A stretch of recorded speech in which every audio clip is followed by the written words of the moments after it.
Today I'm making Dhotua Dal. It is a star dish from the Bilaspuri Dham. We had to travel to Bilaspur when I was 13 years old and I had it for the first time in a temple. And trust me, that taste still lingers on my tongue. And today I have to recreate these flavors for all of you. So let's get started. We are adding around 4 tablespoons of ghee.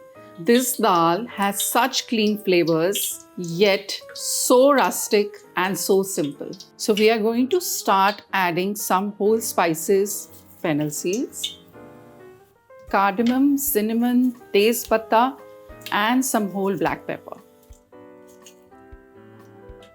Now I'm going to add whole chilies, the clean and the washed urad dal which was soaked for 3 to 4 hours.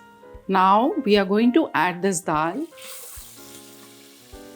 When I first had this dal, I thought it's a Punjabi mash dal, which was often cooked in my household. But what surprised me was that the flavors were totally different, and so was the preparation. It's time to add some powdered spices now.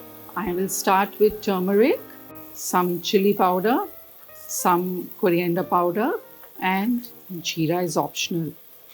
We will add salt according to the taste. We will give it a mix.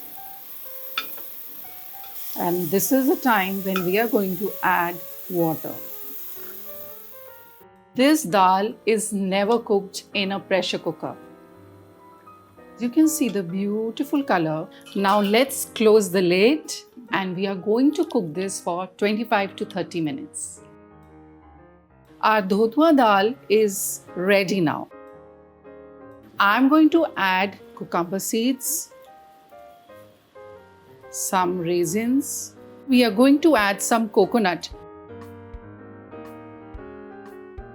Just to finish it, some homemade garam masala, kasuri methi, which is totally optional.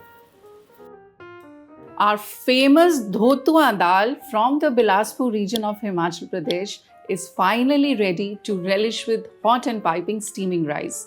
Whenever you have chance, please travel down to Himachal and relish any dham of any region. I'm sure you will fall in love. But if you're not able to travel to Himachal, do try out my recipes. Signing off for now, this is Chef Sherie and you are watching Indian Food Diaries on Get Curried.